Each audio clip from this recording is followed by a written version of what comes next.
Dia ampifaliana trano no iarabanan'ny tsirairay avy izay tafaraka aminay indray amin'ity androany ity atao anatin'ny onjam-peo izay tsy fonao ity, ary ao anatin'izao fandaharana hifankahirezan'ny malagasy amin'ny alalan'ny tenin'Andriamanitra izao.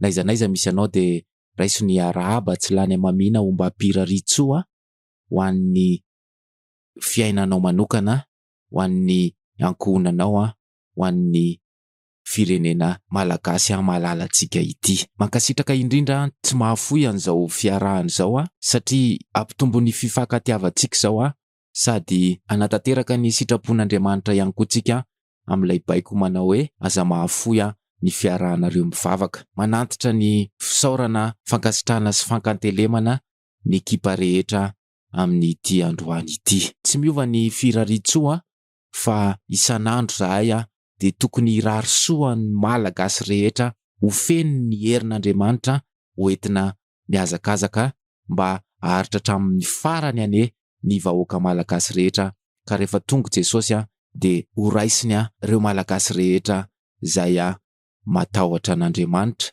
sy nitandrina ny didiny nandritry ny androm-piainany. Ka dia mirarisoa anao raiso ny herin'Andriamanitra ao anatin'izao fandaharana izao. Misaotra ny tompoko tsika noho ny fitiavany sy ny famindrapony. Antitranterina mihitsy ety amin'ny fanombohan'ny fandaharana ny mba hisaoran'ny malagasy ny tompo. Tsy hoe vitany hoe misaotra fotsiny amin'ny vava, fa tena fisaorana misy fahatsapana mihitsy hoe ny fahasoavanao na toy izao anay. Ka raha mbola misy nanadino tamin'ity androany ity, matetika io fisaorana io adino tonga ny tenin'Andriamanitra mampatsiahy antsika fa tokony hisaotra amin'ny zavatra rehetra isika. Nisy fotoana Jesosy nanao fanoharana noho ny amin'ny fifonany ho antsika zanak'olombelona.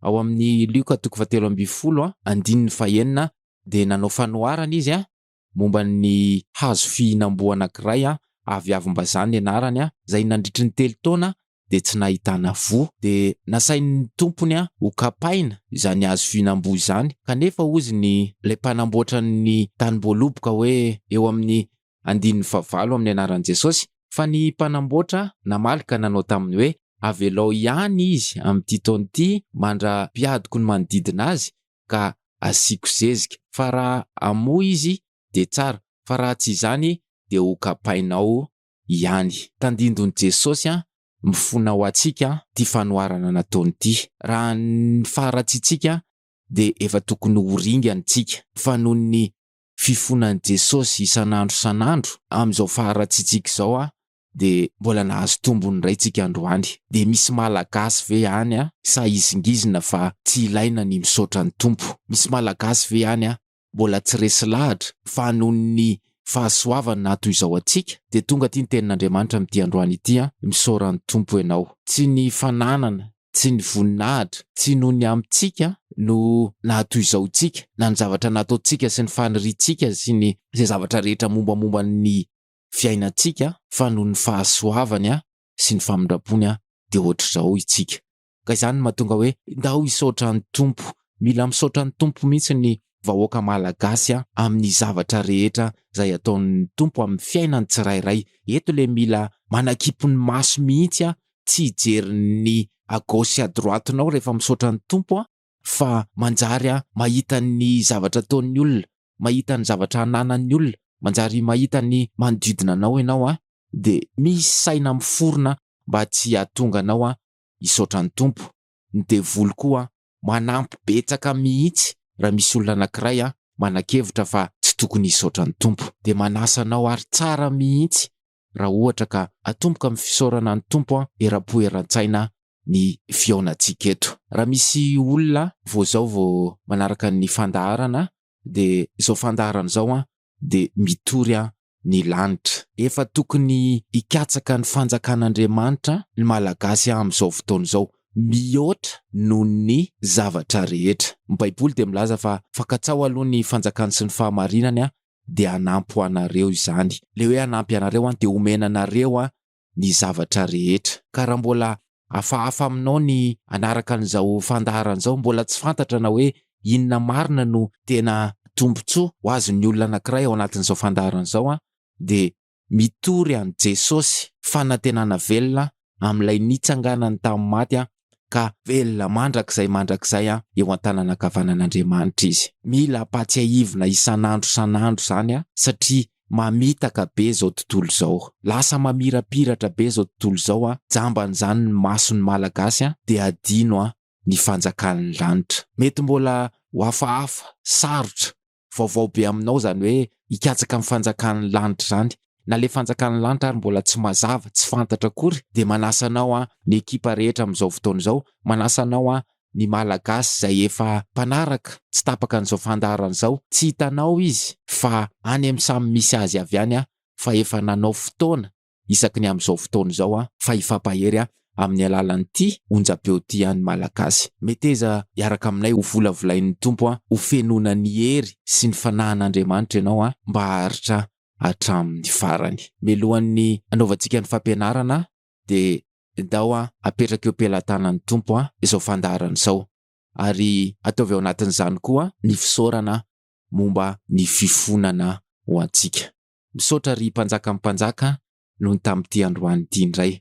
Faly zahay satria nangonina indray de navorona ho teto anoloan'ny teninao. Mekoky izahay satria teny velona sy miasa no omenao anay ary mampahery anay zany, mampitsangana anay zany, manadio anay zany, mahafaly anay zany ary zany no iderainay anomezanay voninahitra anao mandrakizay ry lay avo indrindra, lay tsara indrindra, lay omaly sy anio ary mandrakizay tsisy tahaka anao. Tompo, tsapanay ny fanatrehanao, tsapanay ny tananao aminay, zany mahatonga anay tamana ao aminao ary velom-pisaorana isan'andro zay noho ny fitiavanao sy ny famindraponao. Mamela anay amin'ity androany ity noho ny tsy fahataterahanay. Tena fantatray mihitsy fa tsy tanteraka zay ary mbola misy loto, mbola misy fanarian-dratsy eo amin'ny fiainanay. Tompo, mamela ny heloko ny malagasy rehetra amin'izao fotoana izao fa anatona ny teninao zay.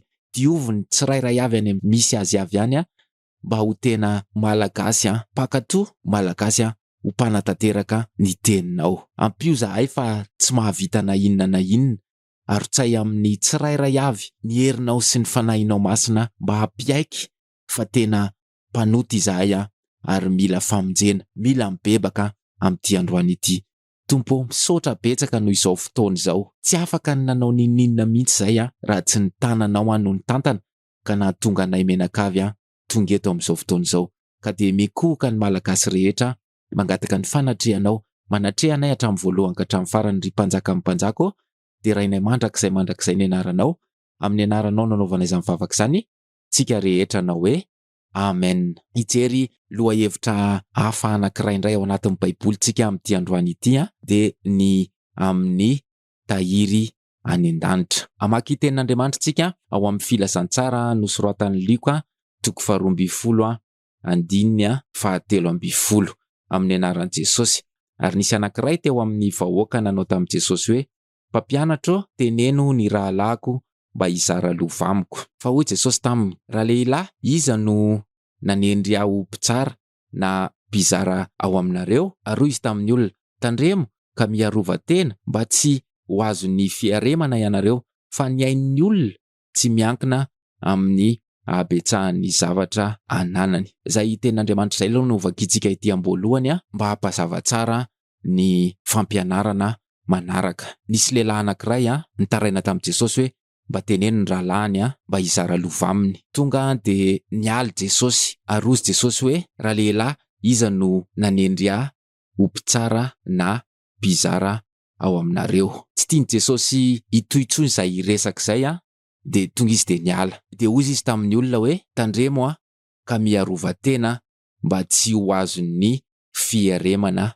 ianareo." Ny fieremana amin'ny teny malagasy de midika ho fitiavam-bola be loatra. Tsy de fiteny loatra zany fieremana zany amin'ny fiainana andavanandro de mety mbola tsy ho azo tsara, fa ny dikan'izay de hoe fitiavam-bola be tafahoatra. Tonga de hozy Jesosy: "Tandremo ka miarova tena mba tsy ho azon'ny fitiavam-bola be tafahoatra ianareo." Ny fitarainan'le lehilahy de any amin'ny lova, tsy nomen'ny rahalany lova izy na de zony ary ny mahazo an'izany lova zany. Misy olona ve tafaraka aminay am'izao fotoana zao manana ka ohatran'izany. Raha ianao le izy de tonga de ozy Jesosy hoe tandremo ka miarovan-tena mba tsy ho azon'ny fieremana ianareo. Fantatry Jesosy ny voka-dratsin'ny fitiavam-bola be tafahoatra. Fantatry Jesosy koa itsika. Raha mbola mampisalasala be zany, raha mbola tsy mampiresy lahatra zany satria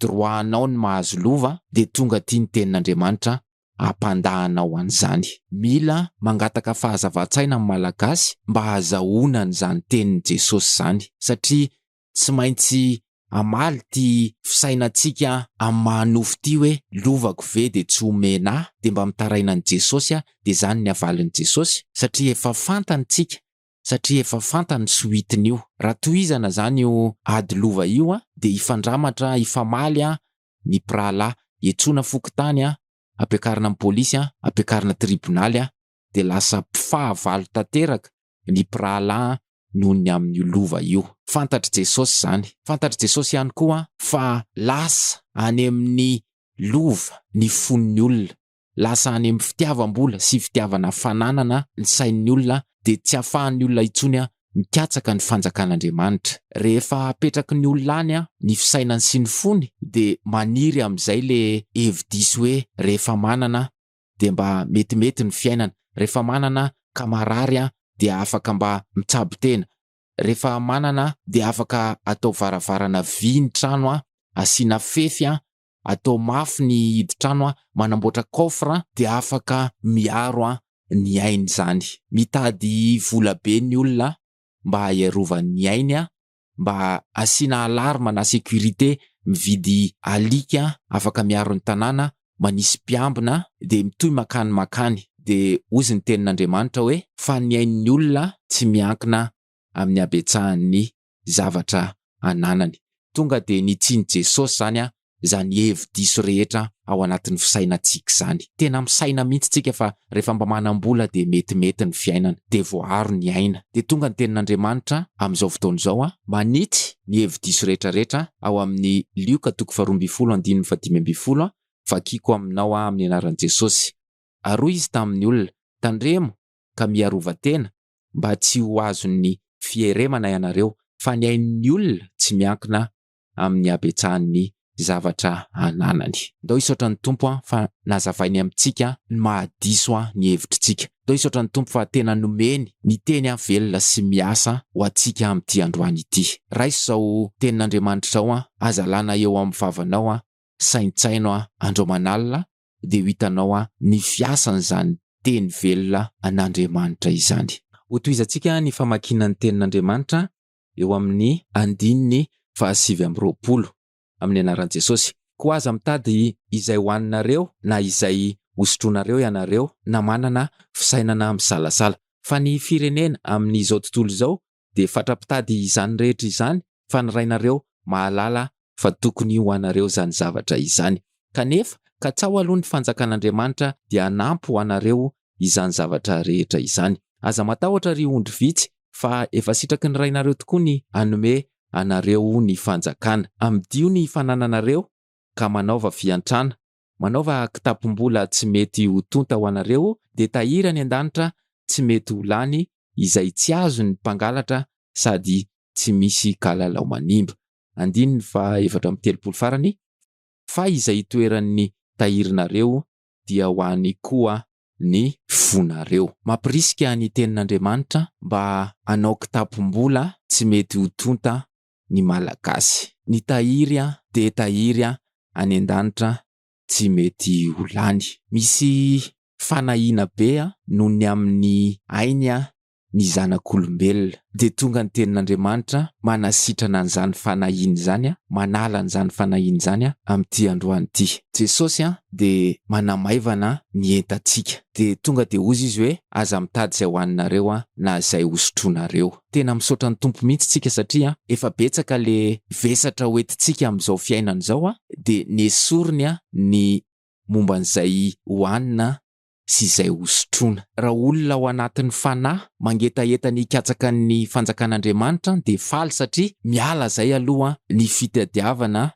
ny sakafo sy izay hosotroana. Fa ny firenena amin'izao tontolo izao dia fatrapitady izany rehetra izany. Fa ny rainareo mahalala fa tokony ho anareo izany zavatra izany. Raha voarainao zany tenin'Andriamanitra zany dia hisy zavatra ngeza be hiala ao anatinao ao dia ho maivana ny fonao satria io fanahinan'ny hoanina sy hosotroana io ny tena manazefatra amin'izao fotoana izao. Tonga ny tenin'Andriamanitra mampahery ny malagasy rehetra amin'ity hazakazaka ataontsika ity fa raha izay hoanina sy izay hosotroana zany dia efa fantatry ny rainareo izy ny tenin'Andriamanitra fa tokony ho anareo zany zavatra izany. Fantatr'Andriamanitra fa tokony ho antsika ny sakafo sy ny rano hosotroana. Dia ozy izy hoe aza mitady an'izany intsony ianareo. Ahoana ny tsy hahafaly antsika amin'izany? Ahoana ny tsy hampamaivana antsika amin'izany? Misaotra ny tompontsika fa tsy asaina mitady intsony izay hoanina sy hosotroana satria efa nomaniny izany ho antsika. Kanefa noho ny zavatra hita eto ambonin'ny tany izay mahatonga fanahiana, izay mahatonga tahotra sy horohoro dia lasa mipetraka atao anatintsika le hoe inona indray no hoanina, inona indray no hosotroana. Tsara raha mifaly ny malagasy rehetra amin'izao fotoana izao fa hozy ny tenin'Andriamanitra hoe fa ny rainareo mahalala fa tokony ho anareo izany zavatra izany. Ndao akatoy ny tenin'Andriamanitra, ndao iny ny tenin'Andriamanitra fa manamaivana izany. Efa mba mihena koa aloha ty fanahiana sy ny tahotra fiakaran'ny vidin-javatra. Inona no hoanina? Mba hanana trano ihany ve? Mba hanana vady ihany ve? Mba hanana tômôbilina ihany ve? Mba manahoana ny ampitso? Androany tonga amintsika ny tenin'Andriamanitra anasitrana an'ireo fanahy mitebiteby noho ny amin'ny ampitso. Amdio ny fanananareo ka manaova fiantrana, manaova kitapom-bola tsy mety ho tonta ho anareo dia tahiry any an-danitra, tsy mety ho lany izay tsy azo mpangalatra sady tsy misy kalalao manimba. Raha ohatra misy olona mino lay teo amin'ny 170 teo hoe ny rainareo mahalala fa tokony ho anareo zany zavatra izany dia tsy salasala intsony izy hivarotra ny fananany. Zany olona mahasahy mivarotra ny fananany zany dia olona efa nanana fahatsapana fa Andriamanitra no miaha azy. Ataon'ny olona ahoana moa ny andeha hivarotra ny fananany ka andeha hanao fiantrana, hanao kitapom-bola tsy mety ho tota any an-danitra raha ohatra izy tsy mino fa Andriamanitra no mitantana ny fiainany. Ataon'ny olona ahoana no andeha hivarotra ny fananany raha ny fony sy ny sainy sy ny fiainany manontolo dia efa tafalatsaka ao anatin'ny fitiavana vola be na le ozy ny Baiboly teo hoe azon'ny fieremana. Tsy vitan'ny olona azon'ny fieremana izany andeha hivarotra ny fananany zany ka andeha hanao fiantrana. Dia zany natonga antsika nianatra tamin'ny voalohany mihitsy hoe inona ny dikany atao hoe fieremana. Dingana voalohany zany ny fitandremana sy ny fiarovatena tsy ho azon'ny fieremana. Nazava taminao ve izay introduction zay? Dingana faharoa ny faharesena lahatra fa Jesosy miantoka amin'ny fiainantsika. Misy olona ve eto amin'izao fotoana izao tena mbola tsy nametraka ny fiainany teo an-tanan'ny Tompo fa metehatra ny heriny izy. Andeha hivoaka ny trano izy dia metehatra amin'ny heriny, metehatra amin'ny fahaizany, metehatra amin'ny hatsaran-tarehany, metehatra amin'ny fahalalany, metehatra amin'ny diplômany, metehatra amin'ny voninahiny. Tonga ty ny tenin'Andriamanitra fa tsy izany rehetrarehetra izany no hiaro ny ain'ny malagasy fa mampirisika ny Tompo amin'izao fotoana izao mba hametraka ny tahiry any an-danitra ny malagasy. Ahoana ny fomba fametrahana an'izany tahiry any an-danitra izany? Mino ny olona anankiray fa ny Tompo no mitantana ny fiainany. Mino ny olona anankiray fa tsinitsinina izy ary tsy mahavita na inona ary na inona ananany na inona fahaizany na inona voninahiny dia tsy miaro ny ainy zany. Dia tonga eo amin'le faharesen-dahatra amin'izay izy fa izao tany sy ny lanitra izao dia ho levona fa izay manao ny sitrapon'Andriamanitra no maharitra mandrakizay. Misy tenin'Andriamanitra any amin'ny boky ny Fanambarana 2:1 amin'ny anaran'i Jesosy manao hoe ary nahita lanitra vaovao sy tany vaovao aho fa efa lasa ny lanitra voalohany sy ny tany voalohany ary ny ranomasina dia tsy nisy intsony. Ho levona ty tany ty izay rehetra ho aminy sy ny lanitra fa hisy lanitra vaovao sy tany vaovao indray izay fanantenan'ny kristianina rehetra. Ka mila resy lahatra aloha ny olona anankiray fa tsinitsinina izao rehetra izao, ny fananana rehetra, ny voninahitra rehetra dia izay vao afaka izy andeha hivarotra amin'ny fananany ka hanao fiantrana dia ametraka ny tahiriny any an-danitra. Didinin'ny Tompontsika hoe amdio ny fanananareo ka manaova fiantrana. Manaova kitampom-bola tsy mety ho tonta ho anareo. Inona ny zavatra hitanao eto amin'ity zao tontolo zao ity ka tsy mety ho tonta, ka tsy ho mety ho simba, ka tsy mety ho lany, ka tsy ho an'ny kalalao na ny mpanimba hafa. Tsy afa-mialitsika fa mahita an'izany daholy. Malagasy efa tsy te halala, malagasy efa tsy te hikatsaka ny fanjakan'Andriamanitra ny tsy mahita an'izany. Fa fantatsika tsara mihitsy fa mora simba ny eto. Androany manana tômôbilina de mivadika iny rehefa aveo de tsisy tsony. Manamboninahitra androany raha pitso miala amin'ny toerany de efa tsisy tsony ray zay. Tsinotsinona ity zao tontolo zao ity. De ny olona mahatsapa an'izany, ny olona manaiky an'izany, ny olona mahita an'izany ary makato ny tenin'Andriamanitra de andeha hivarotra ny fananany amin'izay ka hanao fiantrana. Misy olona ve mbola tena miziriziry nametraka ny fony mitazona an'izany fananany zany. Tena zany ny zava-dehibe aminy. De tonga ny tenin'Andriamanitra amin'ity androany ity manasa ny tsirairay avy hanao kitampom-bola sy tahiry tsy mety ho tonta any an-danitra. De hozy ny tenin'Andriamanitra hoe de tahiry any an-danitra tsy mety ho lany. Manao fiantrana zany ianao etỳ tany mametraka an'izany tahiry zany any de rehefa mipetraka any le tahiry de tsy hoe io nanaovanao fiantrana io fotsiny no ovantaninao any fa tsy mety lany. Tsy mahafaly anao ve zany? Tsy mampahery anao ve zany? Manao fiantrana ianao androany fa ny vidiny ny fiantrana iny tsy mety lany any an-danitra. Tsy azon'ny mpangalatra, tsy misy mikitikitika itsony zay zavatra ataonao zay. Mifalia ianao fa rehefa avy manao fiantrana ianao de tsisy mpangalatra mikitikitika itsony zay. Tena zay natao hoe tena en sécurité. Efa nianarantsika fa na ny administration enjana indrindra eto ambonin'ny tany de mbola tafiditry ny mpanao piraty ihany. Tsy misy sécurité azo antoka eto ambonin'ny tany. Mbola tratran'ny mpangalatra ihany zany. Fa ny tahirinao de tsisy mangalatra fa tena en sécurité satria any an-danitra. Sady tsy azon'ny kalalao manimba hozy ny tenin'Andriamanitra de tena tsara tahiry fa tsy mety simba. De manasa antsika ny tenin'Andriamanitra efa fotoanany zao. Ampy zay ny fikirana tamin'ny arena, ny voninahitra, ny fananana. Marina fa mety ho droantsika mahazo lova, mety hiaran-tsirariny tsika, mety misy vola mbola tsy azo hatramin'izao. Fa hozy ny tenin'Andriamanitra hoe manaova kitampom-bola tsy mety ho tonta ho anareo. Mety eza ho resy lahatra fa any an-danitra ny tena misy ny sécurité tsy azon'iza kitikitiana. Raha manana fananana be ianao efa fantatry ny tompo ny fakapanahy, efa fantatry ny tompo ny loza ateraka zany de hozy ny tompo hoe amdio ny fanananareo. Teto Jesosy de niresaka tamin'ny mpianany. Tamin'ny voalohany Jesosy de niresaka tamin'ny olona rehetra. Ianao mpianatry ny tompo io, ianao efa mpanaraka ny fandaharana foana io no ilazany Jesosy an'izany. Nampiny Jesosy mihitsy ary hoe aza matahotra ry ondry vitsy. Tokony ho tsapanao fa rehefa miteny Jesosy hoe ondry vitsy de tsy ho an'ny olona rehetra zany. Mety tsy ho azon'ny olona rehetra zany. Fa androany izy miresaka aminao satria ianao ane zanak'Andriamanitra. Ianao ane le ondry vitsy. Fantatry ny tompontsika de zany ny andidinantsika hoe amdio ny fanananareo. Efa nampaherezintsika teo ambony hoe ny rainareo mahalala fa tokony ho anareo zany zavatra izany.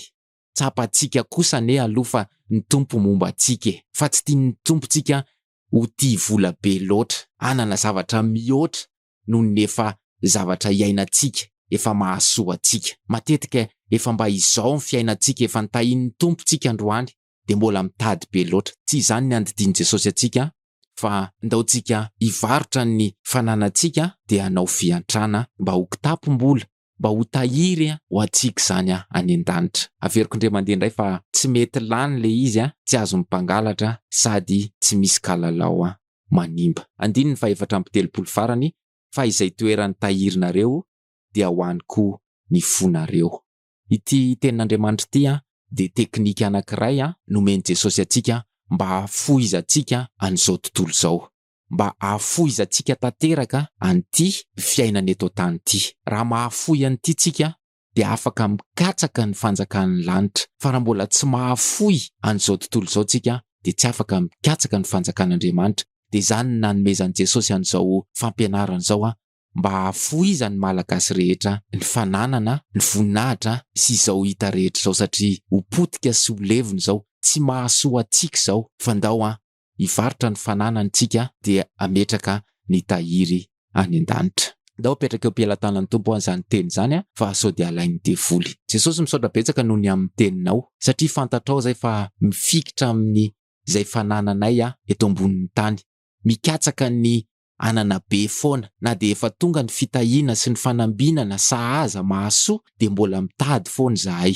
Tompo misaotra betsaka amin'ny teninao androany. Mamindrafo aminay amin'ny toetranay mitady amboniny foana. Tsy mety ho afa-po fa mitady foana. Misy fotoana ane zay Jesosy tena tsapanay mihitsy ny fitantananao ny fiainanay. Tsapanay fa tena ampy sy mahafa-po ny zavatra ataonao, na de izao ary ny toetranay. Fa ty nofo ty de mitady foana. Tompo misaotra noho ny teninao ary mangataka ny fanahinao masina sy ny herinao ho amin'ny tsirairay avy hitondra fanovana. Tompo ovay zahay fa mbola tady iraikitra sy hitoditodika eto amin'ity zao tontolo zao ty. Tena mila fanafana, tena mila famonjenao zahay. Jesosy, reto ny malagasy amin'izao fotoana izao. Jereo hoe reto ondry vitsy reto, jereo hoe reto mikatsaka ny fanjakanao reto, kanefa ny mbola mitoditodika sy mitady anana mihoatra n'izay efa nomenao. Mamindrafo aminay. Misaotra betsaka noho ny teninao. Misaotra betsaka fa nahery zahay noho ny teninao. Tompo, atolotray anao ny fiainanay ho avy fa raha izao herinay sy izao fomba fisainanay sy izao toetranay izao tena mbola tsy ara-dalàna mihitsy. Vangio ny malagasy tsirairay avy amin'izao fotoana izao. Misaotra betsaka niaraka taminay teto. Misaotra noho ny teninao. Misaotra mifona ho anay. Misaotra betsaka noho ny tamin'ity androany ity. De raina mandrakizay ny anaranao. Amin'ny anaranao nanaovana izany vavaka izany, tsika rehetra nao hoe amen. Mankasitraka indrindra ny ekipa rehetra amin'izao fotoana izao tsy niova radio ianao ary mametraka amin'ny mandram-peon'izay fa manantena ny mbola hifankahita. Ndao ametraka ny tahirintsika any an-danitra fa efa ho avy Jesosy.